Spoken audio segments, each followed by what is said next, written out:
It's Reefer MEDness, the podcast, with Trevor and Kirk. Trevor. Yeah.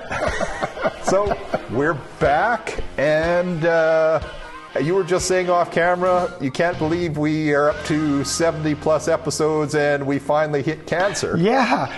How did that happen? I mean, like when you think about, I don't know. When you think about cannabis and cannabis culture, cancer has been a huge part of why cannabis became medicinally legal in Canada. And we cover it in episode 71. You know, and even to this day, if you look in the official indications of cannabis, it is one of the few things. Nausea associated with cancer chemotherapy is an official indication for cannabis, like everywhere. That's not controversial in the least. Every mainstream doctor will agree with that. But yeah, we didn't quite get around to it. We're a little slow on the uptake. But you know what? We found Manitoba's pot doctor, Paul Daeninck. He's very accessible, Trevor, to the point that I just Googled him. Now I found him through mutual colleagues, and I'm going to bring you a future story that I'm still working on. And my goal was to find a story on cannabis with palliative care. And of course, who do you go to but Paul, Dr. Daeninck? I had got a story from Dr. Pinnick, who I'm working on that story still, was exclusively on the palliative side, but she recommended we talk to this fellow. So she got a hold of him and he accepted and emailed us and said he would do the podcast. Now, today I just Googled him to prepare to talk to you, and like, man, I've got a sheet of paper. It's right there with his cell phone on it. Through the internet, you can find his cell phone, his phone number, his email. He's very accessible. So he is the site coordinator. Yeah, don't harass him, though. Give him a little bit of downtime. Give him some, but the man is very accessible, and you'll hear it. And I'm really thinking this is going to be a long episode, Trevor. That I had a conversation with him for a good hour, and it's a solid hour. I don't see a lot of editing happening, so people settle in. This is going to be a longer podcast, but interesting. Like Dr. Daeninck knows a lot about a lot, and Kirk and him talk about a lot. Yeah, and we talk about cancer, we get into palliative, and we get into the future, which, like, stand by, people. He throws a couple good ones out there that I'm quite fond of. So let's introduce him. So he is the site coordinator in St. Boniface unit, the attending medical oncologist for Cancer Care Manitoba, associate professor, Department of Internal Medicine, University of Manitoba, cross appointment to the Department of Family Medicine, University of Manitoba, consultant in palliative care, the Winnipeg Regional Health Authority Palliative Care Program, medical oncologist, palliative medicine consultant. He's the chair of the Symptoms Management Palliative Care Disease Site at Cancer Care, associate professor and leader for the palliative care longitudinal theme for undergraduate education at the School of Medicine. He has been on lots of committees. I'm sure he knows many of the people that we've interviewed. Again, I have to apologize. He should have been one of our first 5, right? Yeah, he should have been, maybe number 2 or 3. Yeah, but anyway, we finally got around to a Manitoban who knows a little bit about cannabis. And I'm going to be right up and honest with you. I did a little bit of prep for this interview, but not a lot. And again, the reason why I didn't do a lot is because, again, cannabis and cancer is like salt and pepper, right? I mean, how much do you have to research as a health professional to understand cannabis's role in cancer? I mean, it's been publicized for 20 years. So, and I think the first thing I said to him was, man, I don't know why we haven't talked to you sooner. This is bewildering. So you know what? I know you probably have things to say, but it's going to be a long one. Let's just sneak right into the interview. Yeah, absolutely. Let Dr. Daeninck talk first. Okay, done. My name is Paul Daeninck. I am an oncologist and palliative medicine specialist working out of Cancer Care Manitoba. I've been with Cancer Care Manitoba since 1998, and I've been working in the cannabis space since about 2000. At that time, I met a couple of people who were working in the space. I had some skepticism about what it was going to do for us. I was a pretty typical and conservative oncologist. But as I found out more and more, I became, I guess, enlightened or made aware of what was going on with cannabis and the benefits, the potential benefits for our patients in both cancer, in terms of cancer treatment and treatment of their symptoms related to palliative medicine. Okay, so you've been in it since before it was even legal for medicinal use. It was around the time that Al Rock came up with the, we're going to have a medicinal program. And it was, I think it was 1999 that he came up with that. But it was around 2000 or 2001 where I was recruited to a group called the Canadian Consortium for the Investigation of Cannabinoids. And once I met a bunch of people there and realized the research, the potential, I was kind of hooked. Okay, interesting. So you weren't dragged into it by your patients? No. And I would say we probably knew about it beforehand, like patients would bring it up, but I wouldn't necessarily be able to talk with any knowledge about it. I knew that it wouldn't hurt, but at the same time, you want to minimize their use of, at that time we called it illicit drugs or illegal drugs. We also didn't want to have any interactions with our chemotherapies or with the medications we were using for symptom management. We definitely didn't want them to get high because that would be a problem, right? Or that's what we thought. Yeah, you can't have that. Okay, so let's talk about the early days then. So you're involved with a group of people who are actually researching it. How were you doing the research? How did we do the research? Yeah, how did you gather? Did you gather what you knew? Did you actually start your own? How did that all work out? So it was a bit of a combination of both. First off, the consortium was put together by a group of basic researchers, early clinicians. The focus really was at that time on pain. But as we started to collect more people, as well as collect more information from other centers, we realized it could be useful for other symptoms, including nausea. We knew a little bit around chemotherapy-induced nausea. People have been using some form of cannabis or THC product for literally decades. And so we knew about that, but it was more around, okay, how do we get this into the hands of our patients? How do we convince them that it's a reasonable alternative? How do we get it into their hand? How do we get a safe product into their hands? That was a big question for me because I knew that patients who were on chemotherapy or were immunosuppressed were at risk, if they got street cannabis that was infected or infiltrated with stuff like fungus or bacteria, it could be a real problem for them. And, we saw a number of case reports of people getting essentially life-limiting or deadly fungus infections because of their use of street cannabis that wasn't made safe or inspected, that sort of thing. Interesting. So, okay, going back, we're still at the early days. So in a sense, then, you were being driven by patient use at that point. Correct. Yeah. Okay. And it's interesting because as I learned more about cannabis, I think that I was more open to hearing about it from patients. And then sometimes I also brought it up with patients. It was, I would say in the early days, it was still, I wouldn't say verboten, but it was certainly frowned upon that doctors would talk about, the possible use of something that's thought to be illegal, illicit, causes all sorts of troubles. But again, there was a need. Patients would come forward with their needs. They obviously weren't getting benefit out of the medication we were using, or the other thing that we were starting to see was people saying, I don't like these other medications that I'm on. They give me terrible side effects.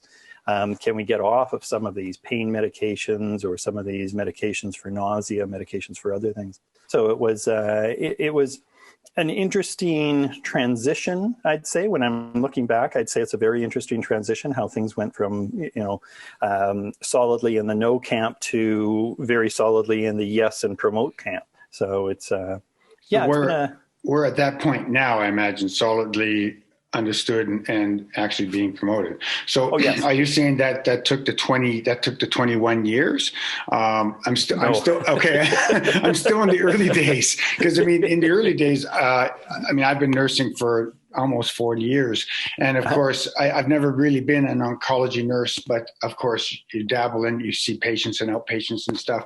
And many patients would tell me unofficially, quote unquote, that they're using cannabis and they don't tell their doctor because they're afraid the doctor will. You must have gone through that phase of practice. Absolutely. So patients would come in, they would tell us that they don't need this medication for nausea, yet we know with that chemotherapy, it's going to be causing a lot of troubles.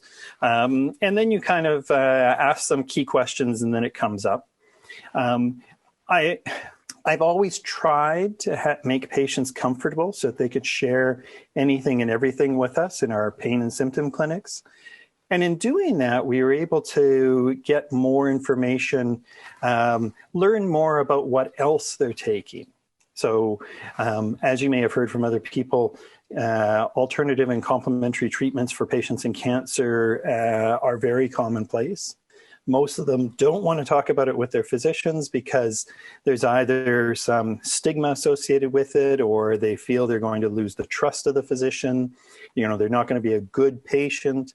And yet finding out about that information gives us some sense as to what are the holes, where are we missing things in treating our patients. And it also, to be honest, it strengthens the therapeutic relationship that you have with patients. They trust you more. Well, I congratulate you on that, because as I was listening to you speak, the stories that I heard happened to me in Alberta. I spent the majority of my practice from 1982 to 2000 in Alberta. So I know of 2 or 3 cases specifically where the patients would not discuss it with the doctor. The doctor did not ask. And when the doctor found out that the family was sneaking in the cannabis, he actually said, you'll have to find yourself a new oncologist. And so I congratulate you on that, because there's not a lot of you around for patients to shop around for them. So. No.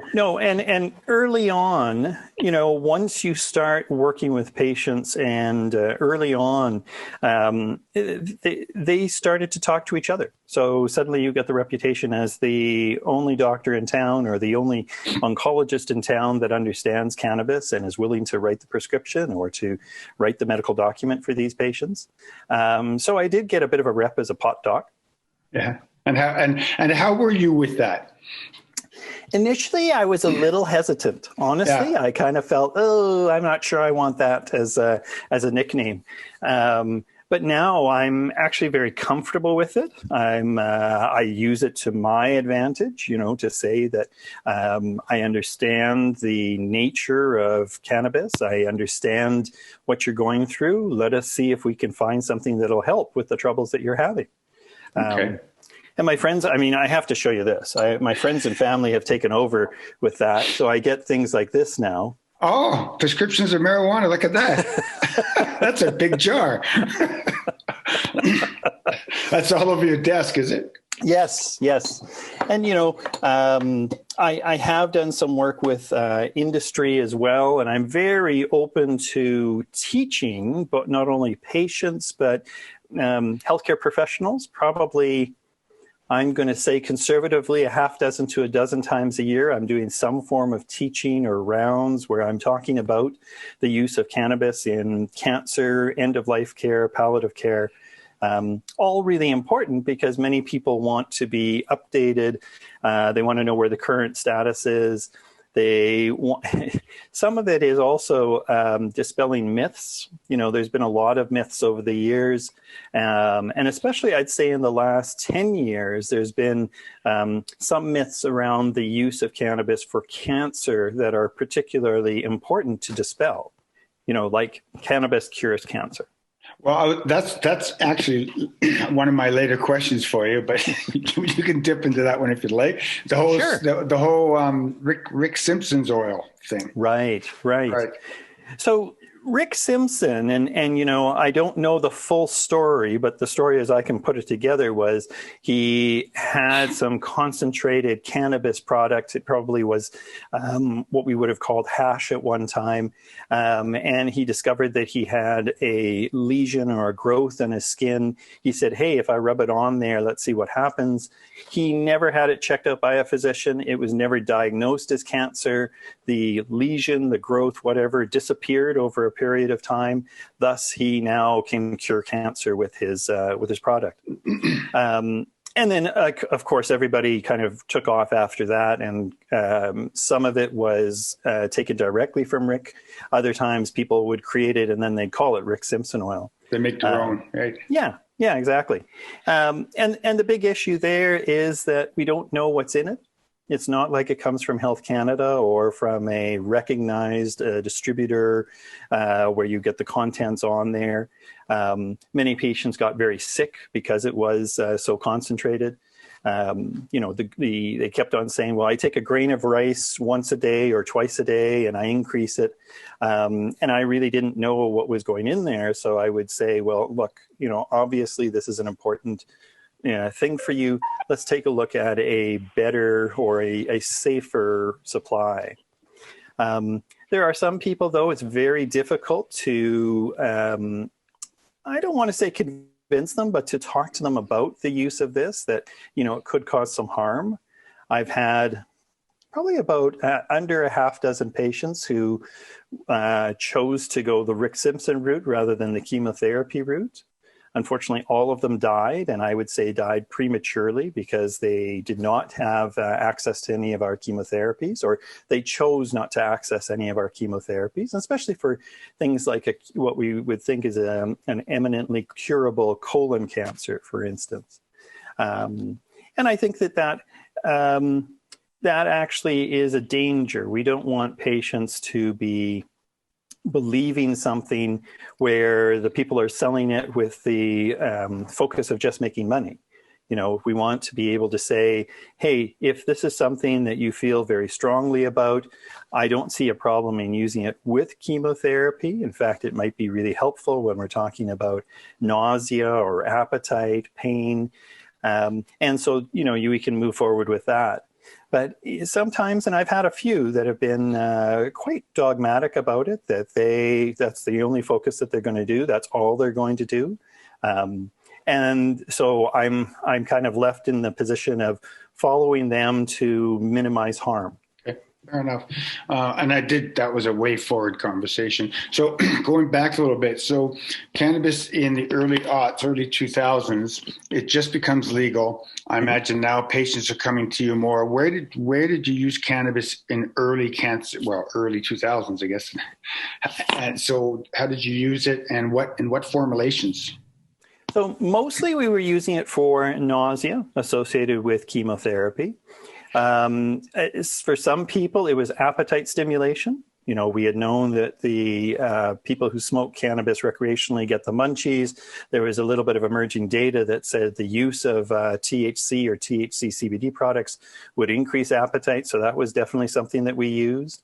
And also with pain, patients who had pain, mostly what I'd call neuropathic pain, where the nerves were the problem or they were involved in the cancer in some way. That's when our biggest focus was.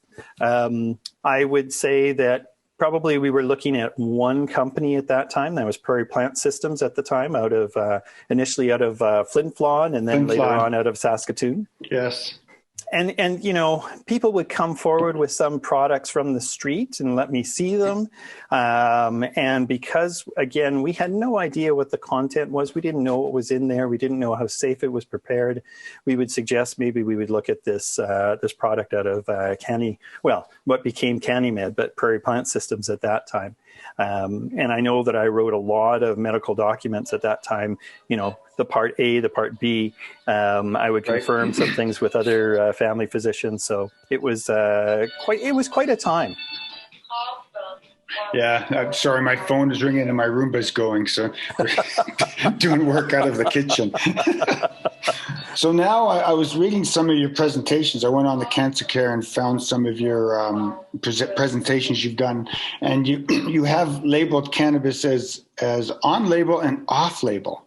And I got to tell you, that's the first time I've seen cannabis listed that way. Can you explain how you do that, or how's that work for you? So officially, Health Canada has approved a pharmaceutical cannabinoid. This would be nabilone. That's the first one that was approved. Marinol or dronabinol was also approved. It's now off the market. And also we have nabiximols, or Sativex has been approved for use. So the official indications there: nausea, vomiting due to chemotherapy, chronic pain or cancer, or pain due to cancer, and also MS spasms, MS-related pain and spasms.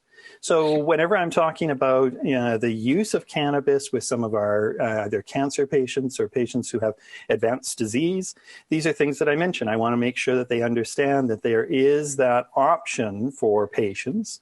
I mean, it's not a perfect option. That was the only thing that we had when we started out back in the early aughts.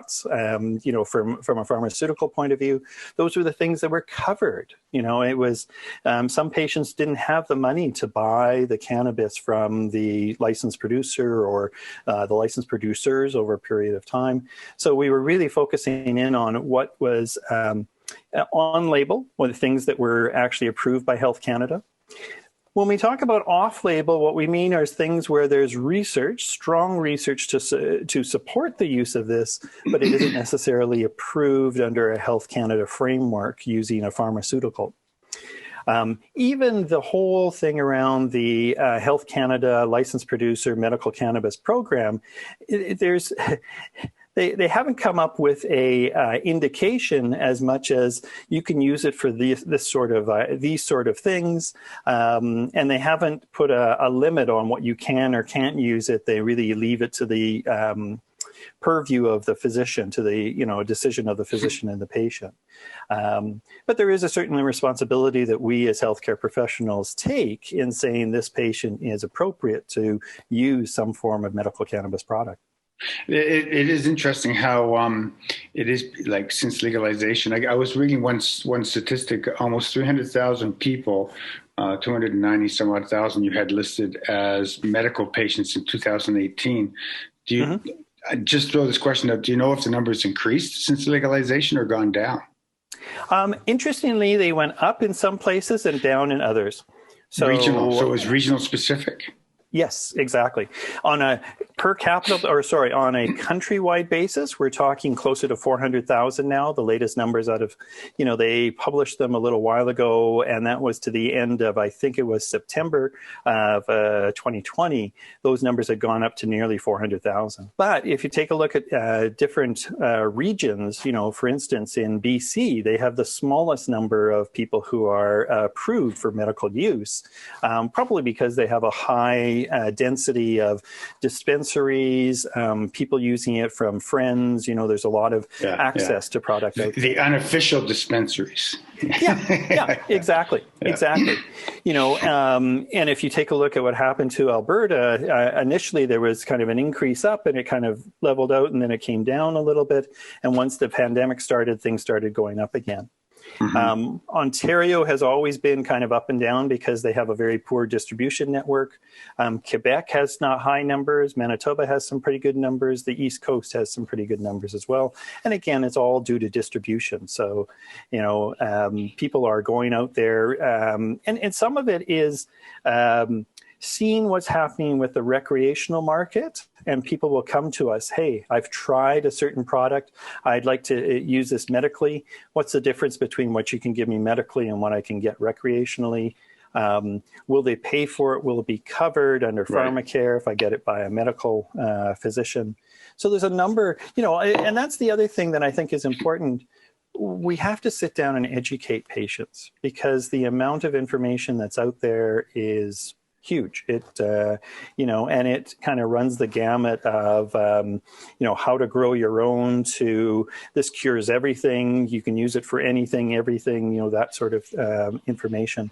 And I think it's important for patients to really know the true goods. Let's sit down and have a good discussion on what you would use it for, why would you use it, how do we start, what's the dose that we use, those sorts of things. And I guess that's a good segue to this question.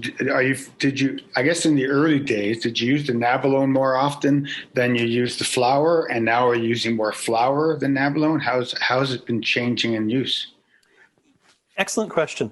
So you're right. Initially, we were using Nabalone, partly because we knew what it was and how much they were able to use. It was covered under pharmacare. Patients were happy to use it. And it was effective for the nausea, for the appetite issues that they had. It isn't a great medication for pain, mainly because it's a bit of a hammer when it comes to the dosing. It's a very concentrated form of THC, and many people get very sleepy or they get side effects from it. However, as you said, over time, I've become much more comfortable with the use of flower and the other sort of cannabis products that are out there. And now, I think I have 3 patients that are still using Nabalone of one sort or another. And interestingly, it's mostly for sleep. They take it as a bit of a sleep aid. And they know it's going to be predictable. They can take the one pill. They get a really good night's sleep. One of those patients is a gent who has a PTSD on top of his cancer, and he says that this is the best thing for him. So it's nice to see that you can kind of treat 2 things at once with one medication. Yeah, no kidding. And I guess now we'll move into flower.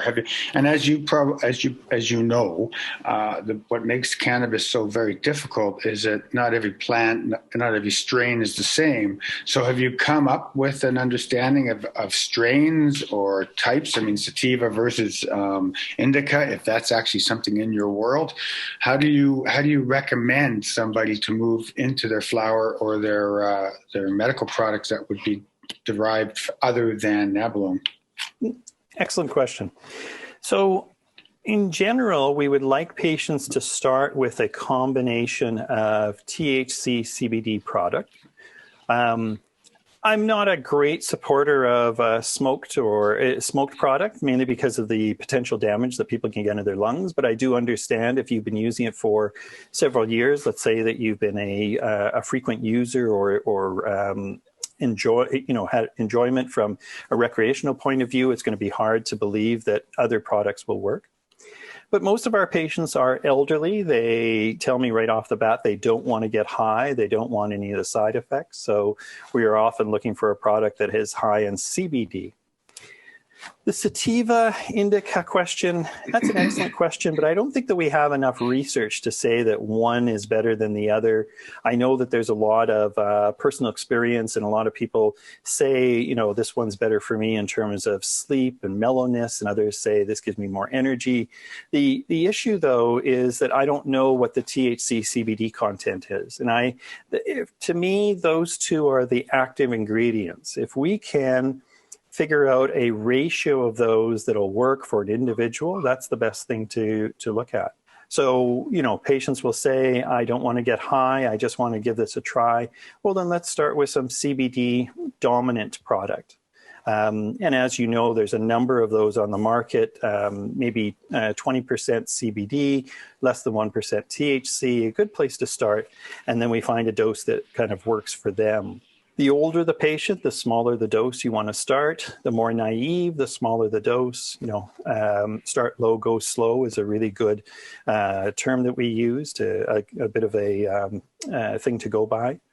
When patients come in, though, and they've already been using some cannabis for some time, maybe because of friends that have been giving it, or they have a history of recreational use, then we try to figure out, are you using a THC dominant? Do we want to add CBD into it to get some benefit out of that? And then we're kind of looking for, again, a combination that's going to work for them. Or do we order 2 products, one THC dominant, one CBD dominant, and find the ratio that works for them? Okay, so from the way you're explaining this to me, you're obviously using oils or capsules. Oils, capsules. I'm okay with edibles as well, although that's a fairly new development out there. Patients that come to us and they want to use flower for inhalational purposes or to smoke, then we'll come up with a product that works for them. Often with those patients, they're using it for kind of a breakthrough as opposed to those who are using it on a regular basis. Because as you know, if you have pain, you want to use something that kind of lasts a long time, as a long duration of action. So it's becoming, it becomes difficult to smoke 3, 4, 5, 6 joints a day and ever get off the couch. Yeah. So, right. So I do recommend that if people are having some difficulty with movement pain or with breakthrough pain, that there is something like this that we can use, both an inhalation or one of the vaporizers, or if they like, they can smoke. But again, they have to know that there is the potential for damage in their lungs. Okay. So operationalizing this, obviously patients that are chemotherapy patients, they're outpatients, they're coming and going. So are they encouraged to dose before they come into the building? Or how's that work? How are the other health professionals involved with the care and using cannabis?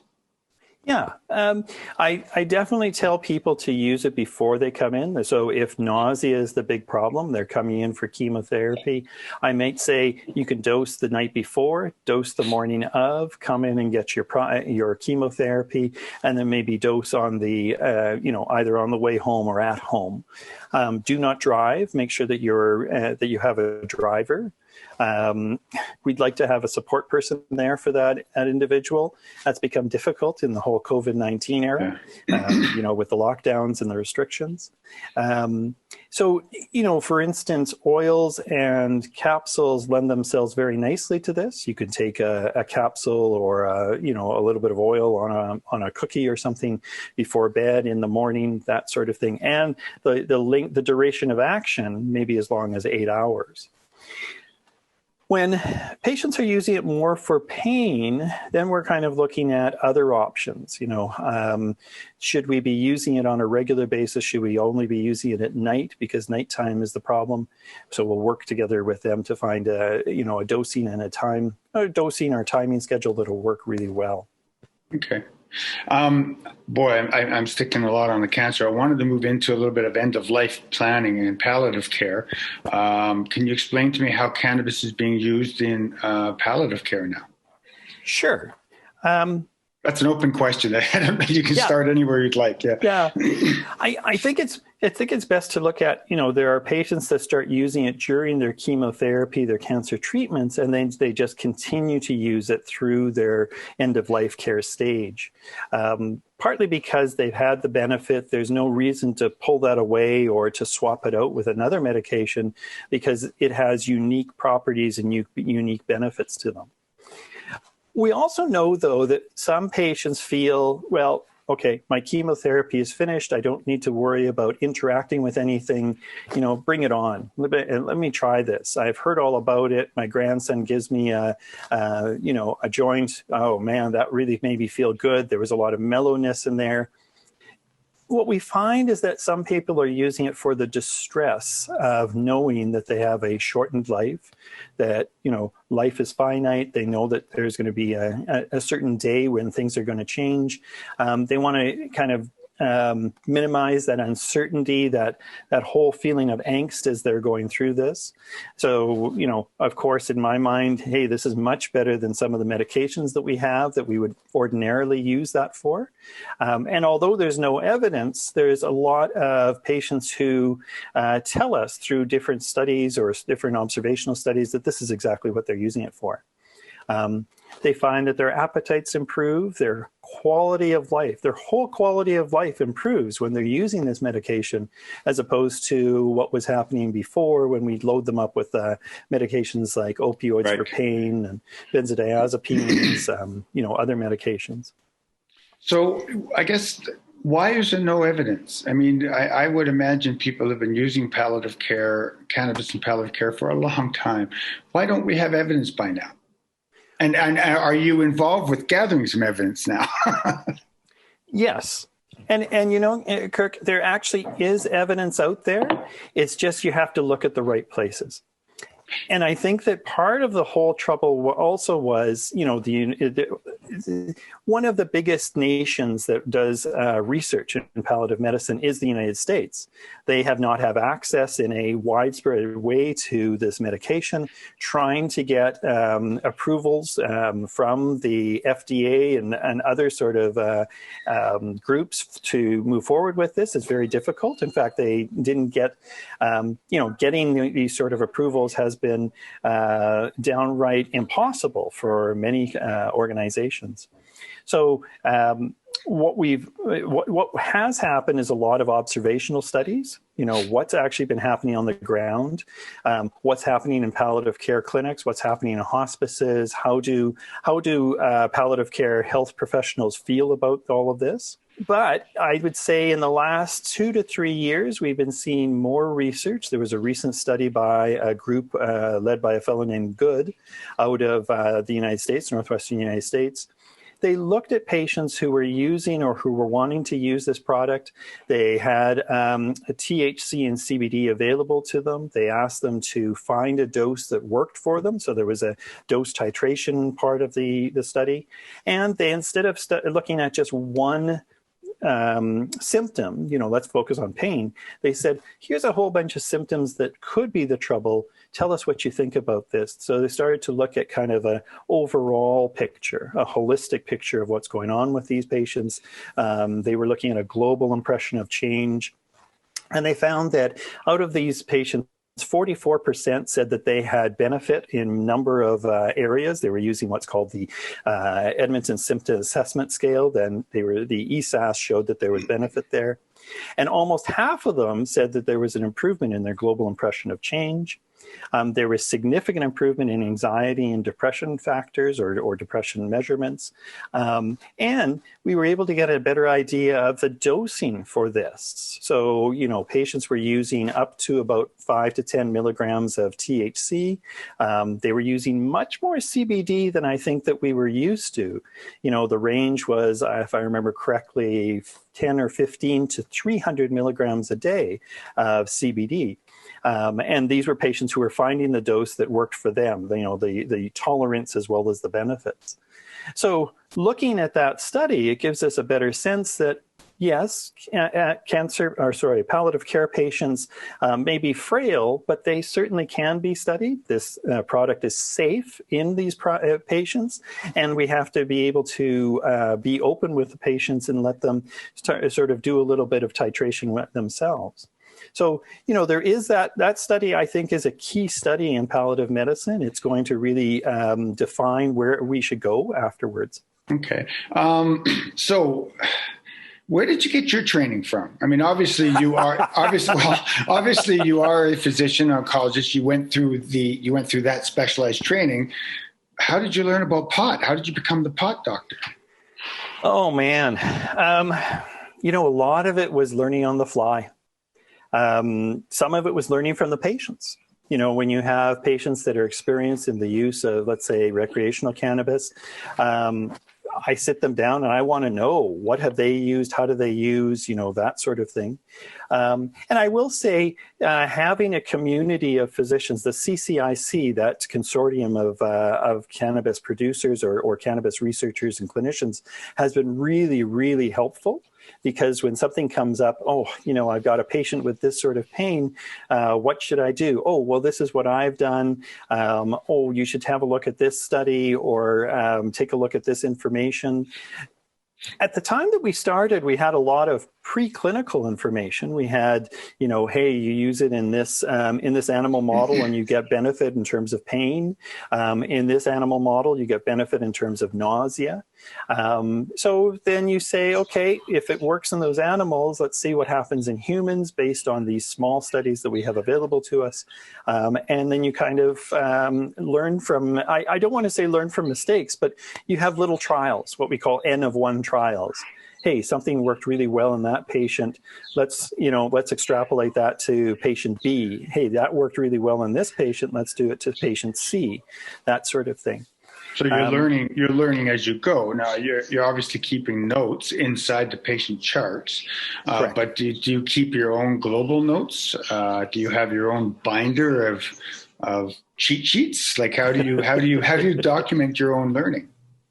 Partly through that, but also partly, I would say, every time I do a presentation, I go back to the literature. I go back to what I know, the sources that are really good for me, and then I'm able to bring that and share that with other people, other healthcare professionals. But it also informs my practice. You know, when the licensed producers started to bring out these capsules, I didn't have a whole lot of experience with it because that was new to us. So I would say to patients, you know, have you tried this capsule? If you haven't, would you be open to trying this? We'd start with a small dose and then increase over time. So those sorts of things would happen.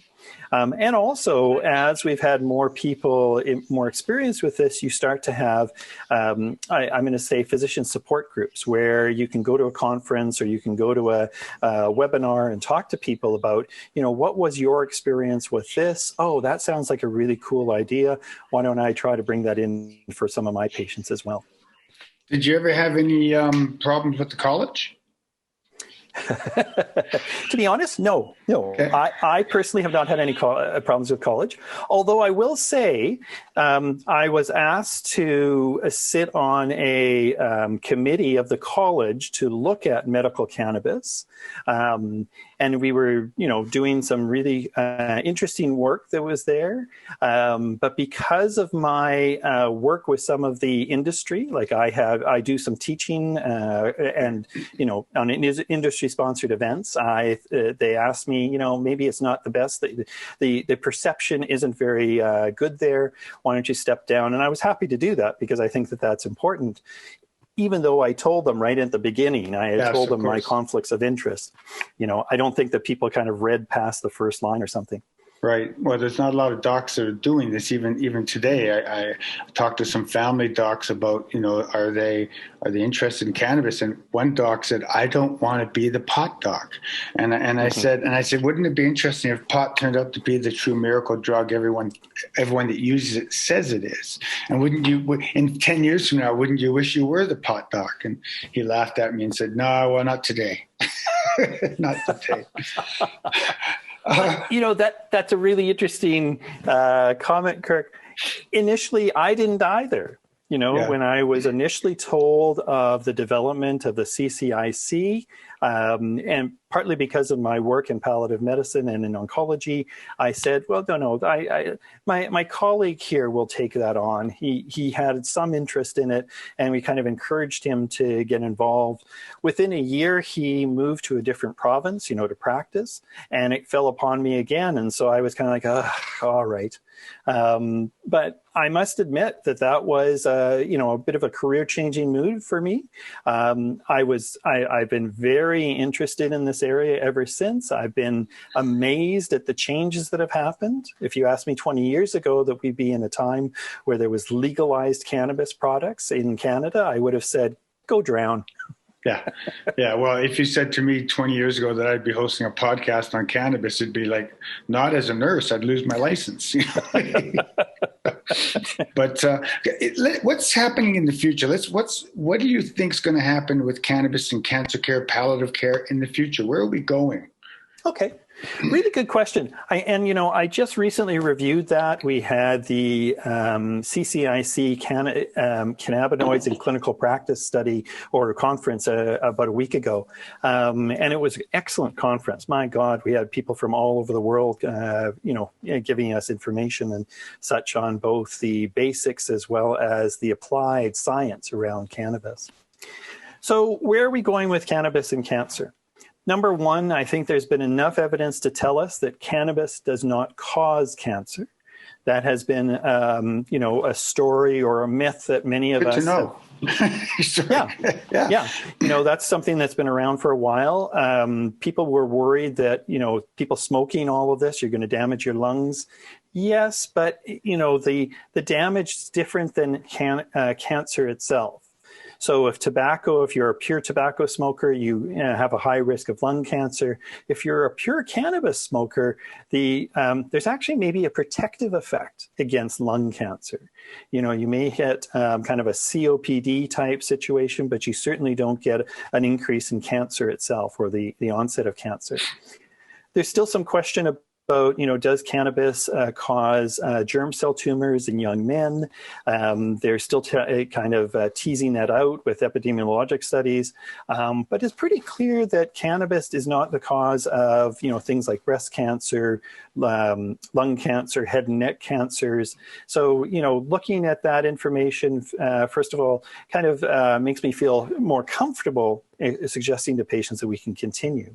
Secondly, I think that, we have to start looking at, does cannabis have a role in the treatment of cancer? We know that it works very well for some of these problematic symptoms associated with cancers, whether we're talking about chemotherapy or other things.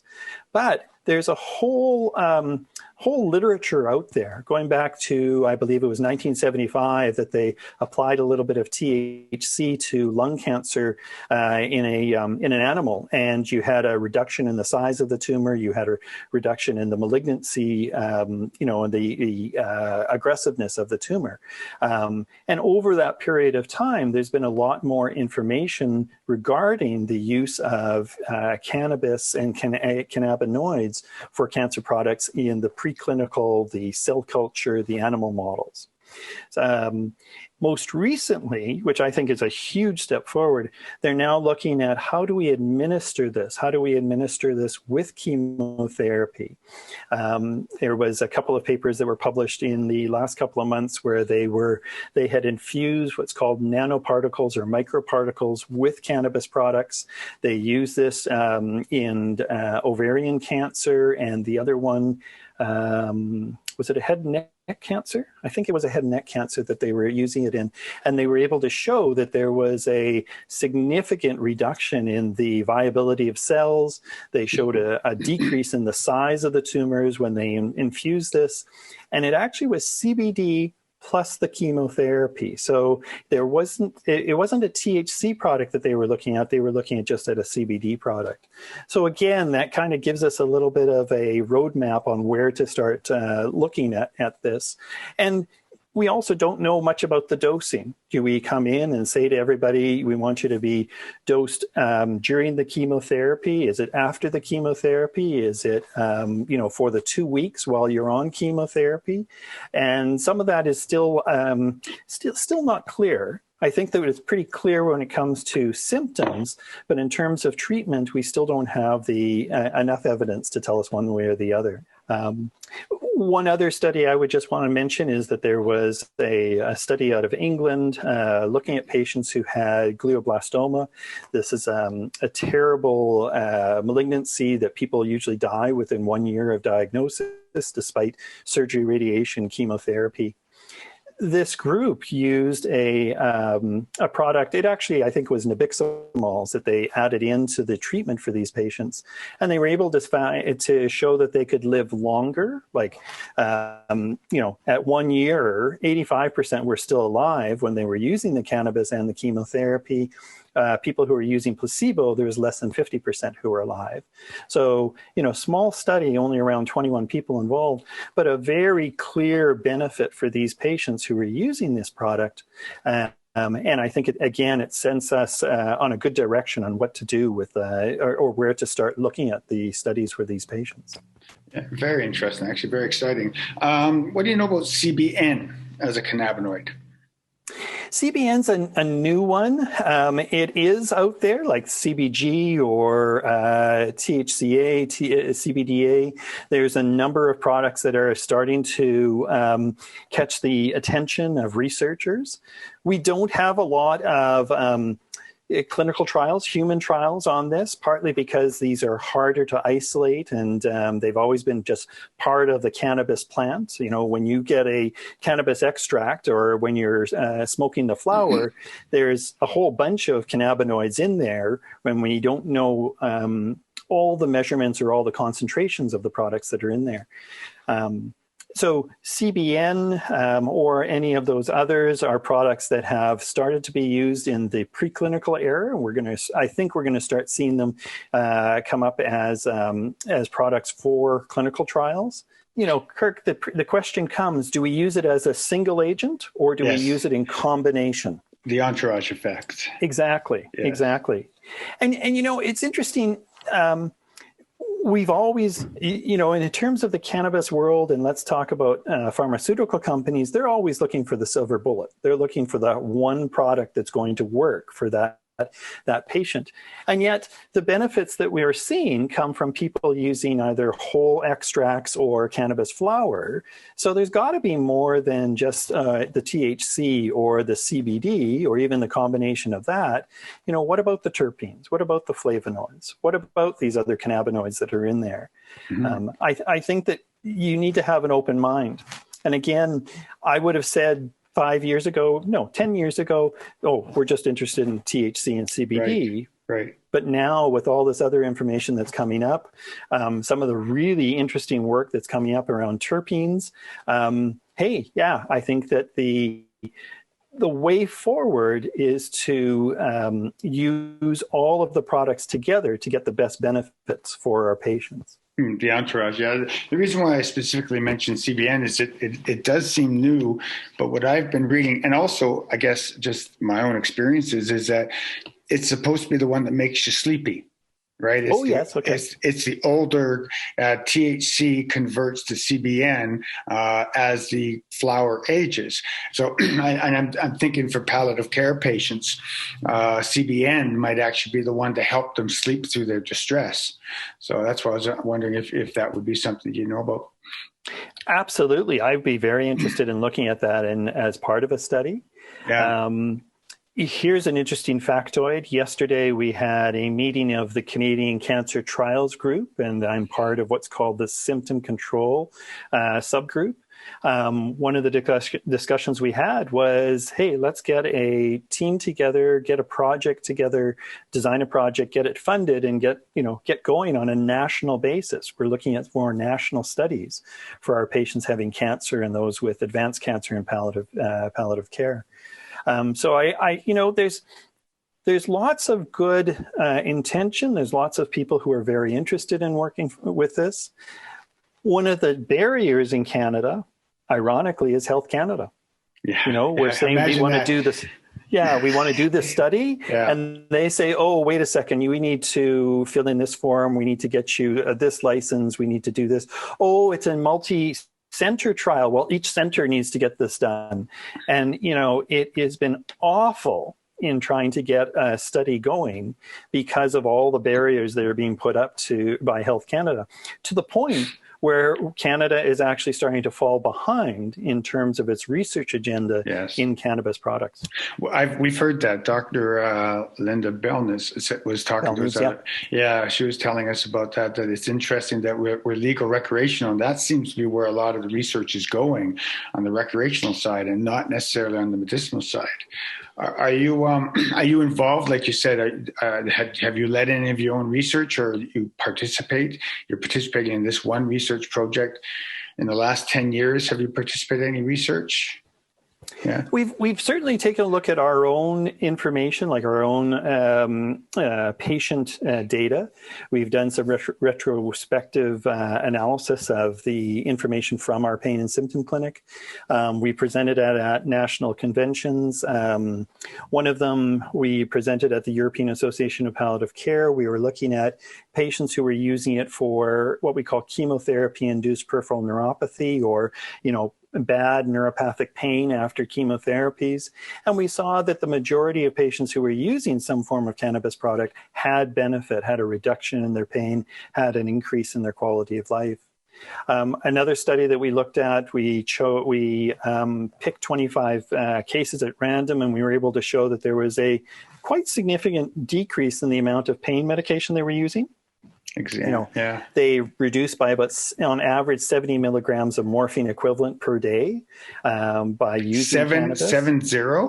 70, yeah. That's a big, how much does the average palliative patient use a day on morphine? It can vary, but yeah, we have patients that are using literally, hundreds of milligrams of morphine equivalents per day. Wow. Think of a fentanyl patch, even the 25 micrograms, that's 100 to 150 milligrams of morphine per day. Right. Okay. Right. All right.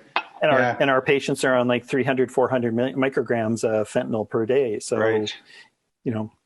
And patients really want this. They want us to do the studies. They come in and they say, hey, is there a study that I can get in on this? We are very close to opening one at our Cancer Care Manitoba for patients who have symptoms. We're looking at pain, nausea, anxiety, sleep. And we've got a cannabis extract or a series of cannabis extracts that we're going to test with these patients. This is a multi-center trial across Canada. It's led by Dr. Pippa Hawley out of the BC Cancer Agency.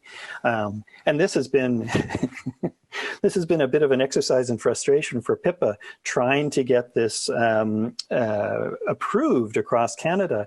She has a supplier of products. She has the funds to do this, but we've waited over a year for Health Canada to give us the okay to move forward. Yeah, nothing moves quickly in a bureaucracy. Right. I've occupied a lot of your time. I sure thank you for this. Any final words, sir? Any question I didn't explore that you'd like to discuss? I think many people out there have a much more open view of cannabis than 10, 20 years ago. I see that certain generations have a much better knowledge base. I would say the millennials and younger have a better knowledge base about this, partly because of what's available on the internet, the freedom of knowing that they aren't going to be persecuted for using cannabis in a recreational fashion. And I find that people that are older, let's say about 65, 70 years of age and older, they are embracing it as well. Maybe partly because of their experience in the 1960s when they were younger people.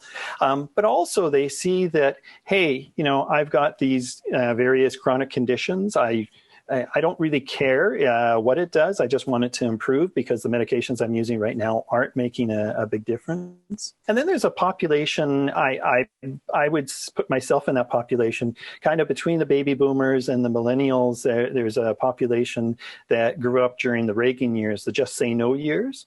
And those are people that have difficulty. They have real difficulty coming to us and saying, my grandson has given me a bag of pot. What do I do with this? Right. I'm just so scared. I'm afraid I'm going to get high. I'm afraid I'm going to cause problems. There's still this whole thing, the stigma of using this.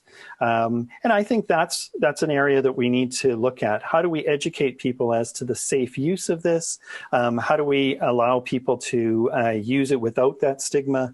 And also, I think education around why do we use it? It's not that we're saying to people, I want you to use it to get high so you forget your cancer or your pain, but rather I want to get your pain under control so you can function better.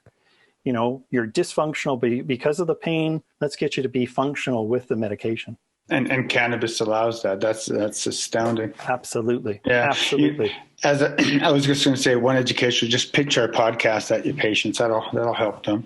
Yeah. The other thing, and I just, actually, it's interesting. I did have a question I wanted to ask you, and it just popped up on my news feed as I was listening to you speak. Psychedelics in palliative care. We're at Reefer MEDness, but where's palliative care going with microdosing psychedelics such as magic mushrooms and others? Are you into that game yet, or is that the next experience? That's the next frontier, if I can say that, Kirk. I will say probably about 5 years ago, we started talking about it at an international conference of palliative medicine that I was at. Very interesting, really interesting data. It was very small. We were talking about case reports, very highly supervised, organized case reports. But the more that we see, I see that there is benefit, especially more for the distress, the anxiety, the depression associated with going through a chronic disease and getting to that stage, end of life stage.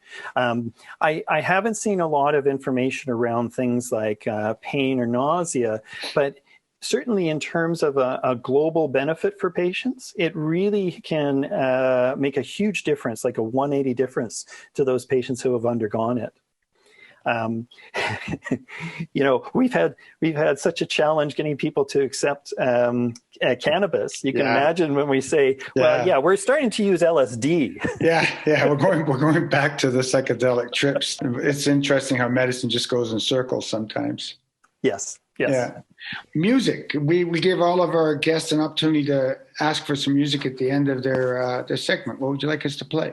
Oh man, I love Steppenwolf. Okay, a little motorbike riding music. Yeah, or Magic Carpet Ride. I like Magic Carpet Ride. I think you know what? I think Renee would like playing that one. All right, sir. Thank you again. All right. So, what do you think about that first thing that he said about the future? What we do know about cannabis, and that we know that cannabis does not cause cancer. Right? And didn't Peter Toss say that in Legalize It? I'll defer to your knowledge of the Peter Toth lyrics. Yes, so I thought that was quite fascinating. I think the whole interview is worth going to that point. So all those chronic cannabis smokers, you might get COPD in the future, and he did say might, but I like the fact that he said that it might actually have some preventative cancer components, which is also fascinating. Anyways, I'm going to let you talk because they've been listening to me talk. Go ahead. What did you think? Yeah, I have heard him speak before years ago. He's sort of an opioid / palliative care guru, and one of the docs that I work with in DOF and with I won't say cannabis patients, but a lot of patients go to her because they have cancer and they are interested in cannabis, and then she sort of says, Trevor, do the paperwork for me, and will you talk to them a little bit about it? So one of the docs that I sort of talk cannabis with, she's a big fan of Dr. Daeninck because, cancer, palliative care, cannabis, that's all his thing. So back to why didn't we interview him? I've definitely heard his name for 20 years now. He's one of the gurus in the province, and you just heard why. Yeah, I enjoyed that conversation. I hope you don't mind how I sort of discussed that. In 5 years from now, you and I might actually be discussing psychedelics, not just cannabis. Well, cannabis. Reefer MEDness might start. We might cover all the stories in 5 years, and we'll be moving on to psychedelics. But our shroom tea and our acid tabs, any day now. Yeah, no, I just thought that was a very fascinating interview, and I really didn't want it to end. Like I said, I was I think 5-10 minutes before the ending, I was ending the conversation, and my news feed popped up. Just one more question. You Columboed him. Just one more thing. One more question. But it was literally my news feed came up on the computer, and I went, of course I should ask him that question, and it just happened to come up. So somebody was watching out for me. This is already pushed into a long episode. Is there any nuggets you want to pull out? One, and it might sound, and I'm not trying to be a downer, but he made it early, and I think it's worth mentioning. Cannabis isn't everything. It's not a panacea. It's not magic.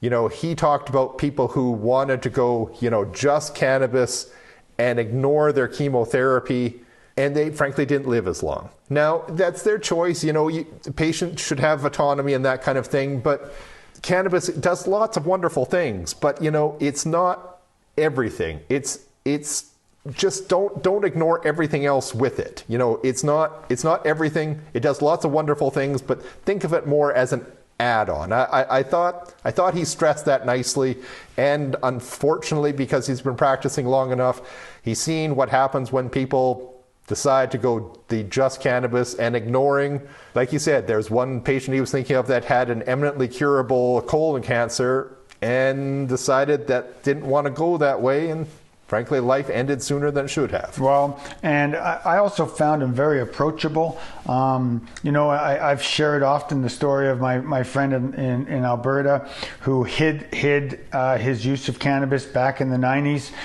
He hid his use of cannabis. And we also heard the other story from Kaylee about how they had to hide the cannabis use they were bringing in for one of her relatives. So I just found him very approachable. And again, it just reinforces that people should be ensuring that the healthcare professionals are involved with all aspects of the care. So if you're using cannabis, please declare it, and hopefully your oncologist is for it. And I can't see, how many times have we heard the doctors say, there is research out there, you just have to know where to look for it. Right, and more importantly, I think how many doctors and nurses and other that we've talked to who started with, frick, I didn't know anything about cannabis, or I might have even been against it, but I had this patient who was so passionate about it that wasn't going to say no, and then they learn a little bit more, and so I know I was putting a lot of onus on you, the patient, but how about think about it this way? If you tell your doctor about it, you might be helping the guy or girl behind you in line the next time that someone brings up cannabis to the doctor, and the next time. So, if you push your doctor or nurse practitioner or healthcare professional a little bit down that way, it might be a little easier for the next guy or girl down the line. I just love the fact that he's got, I tried to add it up, 23 years experience using cannabis. Yeah. He was using it before 2000. So I like talking to this gentleman, and I truly hope that we find another excuse to bother him.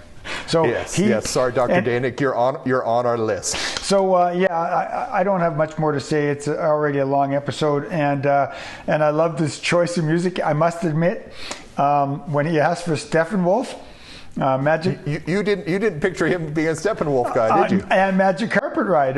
What would the pot doctor pick? He picked Magic, so we're going to let Renee pick that one. And remember, people, this is Reefer MEDness, the podcast. Please check out our webpage. Our webpage is his papers are going to be there. We're going to have them linked as PDF files. He sent them to me, so I'll link them up as PDF files. So the research will be there. The transcript will be up there. Check out our webpage, and please give us a review on the podcast platform you're using, and maybe give us a heads up that you did it. You can email us and say, hey, check out my review I gave you. We're Reefer MEDness, the podcast. I'm Kirk. I'm the nurse. I'm Trevor Chufeld. I'm the pharmacist. It was another good one. Yeah. Oh, and if you want to, help us out and sponsor us, we're always looking for somebody to help us pay for this little project. Right now, it's a passion project for us, and we could sure use some help so we can promote it and get it going a little further. So, yeah, Reefer MEDness. Thanks a lot. See you next time. You bet. Well,